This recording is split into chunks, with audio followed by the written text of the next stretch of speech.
हरे कृष्णा दोस्तों, मैं अपने चैनल चलते चलते 802 पे आप सभी का हार्दिक अभिनंदन करता हूं। और इस समय जब ये मैं वीडियो रिकॉर्ड कर रहा हूं, अपने घर से रिकॉर्ड कर रहा हूं, मेरी एक छोटी सी सर्जरी हुई है जिसकी वजह से मैं जो अभी मेरी मोबिलिटी नहीं है, बाहर आ जा नहीं सकता। यदि आ जा सकता होता तो इस समय जो है लेह में होता। और इस समय जो लेह से जो तस्वीरें आ रही हैं, वीडियोज़ आ रही हैं, वो कहीं ना कहीं दिल को तोड़ देने वाली जो वीडियोज़ हैं, क्योंकि लेह यानी लद्दाख लद्दाख के लोग जो है बहुत अमन अमन पसंद लोग हैं, चैन चैन से रहने वाले लोग हैं। और कभी भी जो है हिंसा में विश्वास करने वाले लोग नहीं हैं, और कभी भी इनका इस तरह का कोई इतिहास नहीं रहा है। आज जहाँ तक यदि मेरी जानकारी यदि सही है तो शायद 14वां या 15वां दिन सोनम वांगचुक साहब के जो है आमरण अनशन का होगा। और पिछले 4-5 साल से लगातार लद्दाख अपनी 4 मांगों को लेकर के सड़कों पे रहा है। एक बार तो लेह से दिल्ली तक कम से कम 150 लोगों का काफिला जो है पांव पैदल चल करके दिल्ली तक चला आया। और क्या मांग रहा है लद्दाख अपनी सरकार से? सिर्फ जमहूरियत तो मांग रहा है, डेमोक्रेसी तो मांग रहा है।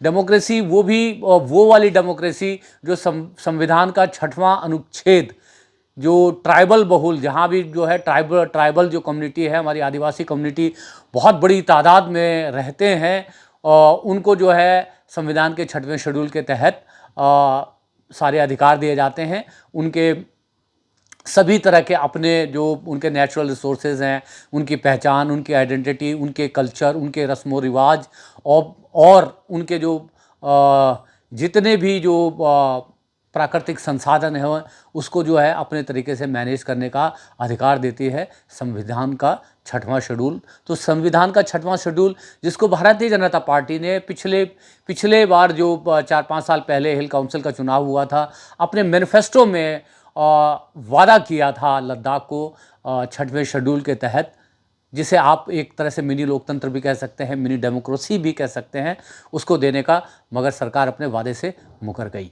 और ये लगातार ये बातचीत इसके ऊपर होती रही, बीच में बातचीत रुक गई। लिहाजा उसको देखते हुए पहले भी जो है मतलब प्रदर्शन हुए। उस बातचीत को दोबारा से रिज्यूम करने के लिए इस समय लेह में अनशन चल रहा है।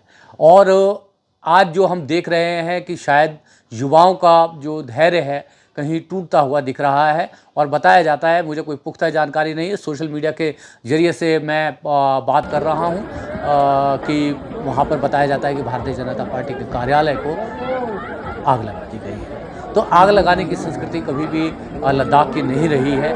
मगर यदि इस हिंसा के मुहाने पर आज यदि लद्दाख खड़ा हो गया है तो ये सोचने वाली बात है हमारे देश की हुकूमत को। साथ में जो ये हमारी जो राजनीतिक पार्टियां हैं, जो अपनी जनता से झूठे मतलब वादे करके, बरगला करके, उनका वोट लेकर के उन वादों को भूल जाती है। और जब वादों को भुला दिया जाता है तो लंबा संघर्ष चलता है जनता और सरकार के बीच में। उसी संघर्ष का नतीजा आज हिंसा के मकाम पर पहुंच चुका है, जो बहुत ही दुर्भाग्यपूर्ण स्थिति है।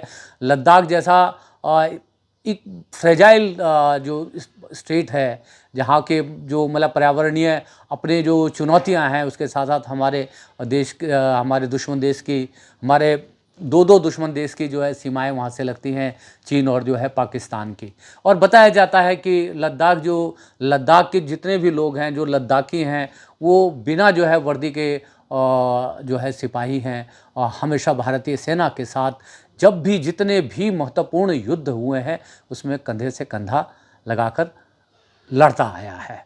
कारगिल का चाहे वो कारगिल का युद्ध हो या उससे पहले का भी। क्योंकि कारण ये है कि जो लद्दाख का जो क्षेत्र है वहाँ पर ऑक्सीजन की मात्रा बहुत कम है, तो इसलिए जो वहाँ के लोग तो इससे जो है इम्यून है। मगर जो नए जो लोग वहाँ पर पहुँचते हैं, जैसे मान लीजिए युद्ध की स्थिति में जब अतिरिक्त सेना वहाँ पर पहुँचती है तो उनको भी उस माहौल में एक्लेमेटाइज होने में कम से कम 2 दिन लग जाते हैं।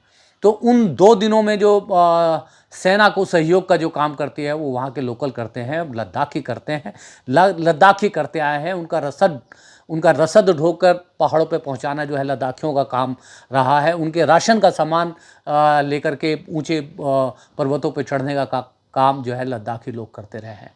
आज लद्दाख अपने आप को कहीं छला हुआ महसूस कर रहा है। धारा 370 हटने के बाद जो यूटी बन गया, और यूटी बिना विधानसभा का यूटी, जिसका कोई भी अपना रिप्रेजेंटेटिव नहीं है, आज वहाँ पर सारी जो शक्तियाँ हैं वो उस यूटी के जो लेफ्टिनेंट गवर्नर हैं उनके हाथ में है। तो और क्योंकि लेफ्टिनेंट गवर्नर और ब्यूरोक्रेसी के हाथ में पूरी की पूरी सत्ता और सत्ता की ताकत होने की वजह से वहाँ पे बहुत सारे मिसमैनेजमेंट हो रहे हैं, बहुत सारे जो ऐसी चीज़ें हो रही हैं, अप्रिय चीज़ें हो रही हैं।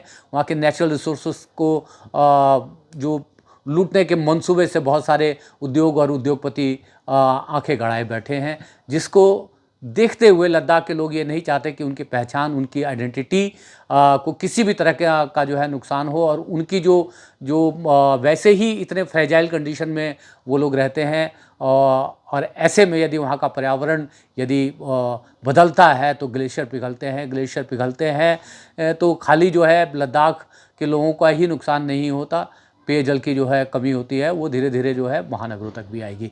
तो आज जो ये खबरें आ रही हैं, जिनको सरकार को सहानुभूतिपूर्ण तरीके से लद्दाख के लोगों को सुना जाना चाहिए था, उनकी मांगों को सुना जाना चाहिए था।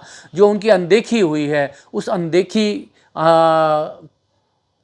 को देखते हुए जो वहाँ के युवा हैं उनमें कहीं सब्र का बांध जो है टूट गया है। पर फिर भी मैं ये कहना चाहता हूँ वहाँ लद्दाख के जितने भी हमारे युवा हैं, लोग हैं, उनसे कहना चाहता हूँ कि हिंसा किसी भी समस्या का समाधान नहीं है, डायलॉग ही समस्या का समाधान है। और सरकार से जो है मतलब ये हम इल्तिजा करना चाहते हैं कि ये जो बातचीत की जो दौर जो एमएचए के साथ जो थम गया था, इसको जल्द से जल्द शुरू करके लद्दाख में शांति बहाल किया जाए। क्योंकि एक ऐसा क्षेत्र जहां हमारी दो दुश्मन देश की सीमाएं लगती हैं, उसका राजनीतिक रूप से या सामाजिक रूप से अस्थिर होना कहीं ना कहीं जो है हमारी राष्ट्रीय सुरक्षा को भी चुनौती जो है बन सकता है। तो यदि जहाँ तक भी अब हमारे लद्दाख लेह लद्दाख लेह में जो है काफ़ी सब्सक्राइबर हैं, कारगिल में काफ़ी सब्सक्राइबर हैं, तो उन सभी से जो है हम इस वीडियो के माध्यम से अपील करना चाहते हैं कि कृपया आप लोग संयम जो है बरतिए, हिंसा से दूर रहिए। ऐसी कोई कार्रवाई, ऐसी कोई भी हिंसात्मक जो है आपको काम में नहीं पड़ना चाहिए जिससे लद्दाख का जो है नाम जो है बदनाम हो। और लद्दाख का जो एक शांत कल्चर रहा है और डायलॉग में विश्वास करने का जो कल्चर रहा है, वो वैसा ही कल्चर जो है बना रहे, इसकी हम जो है मतलब प्रार्थना करते हैं। तो जहाँ तक भी हमारी ये वीडियो पहुँचती है, तो हम सभी से जो है मतलब ये अपील करते हैं इस वीडियो के माध्यम से कि कृपया जो है वायलेंस का बिल्कुल भी सहारा ना लें। हिंसा किसी भी समस्या का समाधान नहीं है। संवाद में विश्वास करिए। सरकार निश्चित रूप से जो है आगे बढ़ कर के इसको देखेगी और इसके बारे में जो भी कहते हैं विधि सम्मत न्याय होगा वो न्याय करेगी। और अभी अगले महीने मेरे ख्याल से संभावित जो लेह हिल काउंसिल के चुनाव भी हैं, तो चुनाव आपको जो है मौका देता है आपकी अपनी असहमतियों को रखने का। तो वो एक जो है बहुत बड़ा जो है मतलब प्लेटफॉर्म होगा। जब आप अपने वोटिंग राइट को एक्सरसाइज करेंगे, तो आप अपने वोटिंग राइट को एक्सरसाइज करते हुए भी अपनी तकलीफ़ को अपने वोट के माध्यम से जो है बयां जो है कर सकते हैं। तो इतना ही कहना चाहता हूँ इस छोटे से वीडियो में कि कृपया हिंसा का सहारा ना लें। जो लोग भी इस हिंसा के जो है कार्यों में लिप्त हैं, उनसे जो है हाथ जोड़ के जो है विनती है, कृपया जो है हिंसा का सहारा ना लें। सोनम वांगचुक साहब वहाँ पर गांधीवादी तरीके से, गांधी की तरह जो है अहिंसा के रास्ते में जो है विश्वास करते हैं। और बौद्ध धर्म तो के लिए तो अहिंसा परमो धर्म है, तो बौद्ध धर्म में तो हिंसा का कोई स्थान ही नहीं। तो जो लेह में तो मैक्सिमम पॉपुलेशन जो है बुद्धिस्ट की रहती है, बौद्ध धर्म को मानने वाले लोगों की रहती है, महात्मा बुद्ध को, गौतम बुद्ध के अनुयायी रहते हैं। तो वो कभी भी जो है मतलब हिंसा का का समर्थन नहीं कर सकते। तो एक बार दोबारा से आप सभी से कहना चाहता हूँ कि कृपया हिंसा का सहारा ना लें, संयम रखें और हमें पूरा जो है विश्वास है कि बहुत जल्द ही आप लोगों की समस्याओं का जो है समाधान होगा। सरकार बिल्कुल इसके ऊपर जो है गहराई से सोचेगी और आगे बढ़ करके इस समस्या का समाधान आप लोगों के साथ मिल बैठ करके जो है ढूंढने का जो है प्रयास करेगी। तो बस इतना ही कहना चाहता था। सोशल मीडिया पे जब तस्वीरें देखी तो मैं थोड़ा सा जो डिस्टर्ब हो गया, व्यथित हो गया। मुझे लगा कि मैं क्या करूं, तो मुझे लगा कि मैं एक वीडियो ही बना लेता हूं। कोई वीडियो शूट करने वाला भी नहीं था, तो मैं ये फ्रंट कैमरे से वीडियो बना करके तमाम जो है लद्दाख के लोगों से मैं अपील करना चाहता हूं कि कृपया जो है शांति और संयम से काम लें और ये जो हिंसा हो रही है, इस हिंसा को रोकने में जो है अपना सहयोग दीजिए। सरकार पे विश्वास कीजिए। सरकार पे यदि विश्वास में किसी तरह की कमी आ रही है तो आने वाले हिल काउंसिल में अपने मताधिकार के जरिए आप चाहें तो अपने गुस्से को, अपनी वेदना को, अपनी व्यथा को जो है प्रकट कर सकते हैं अपने वोटिंग राइट के जरिए। धन्यवाद। आप सभी को जो है आज के दिन की ढेर सारी शुभकामनाएं। जितने भी हमारे लेके जो हमारे सब्सक्राइबर हैं, मैं उनको जो है प्रेम से जूले बोलता हूं और मेरे जितने भी कारगिल से सब्सक्राइबर हैं उन सबको जो है मैं सलाम भेजता हूं। तो प्लीज़ अमन, चैन, शांति कायम करें। धन्यवाद। Thank you.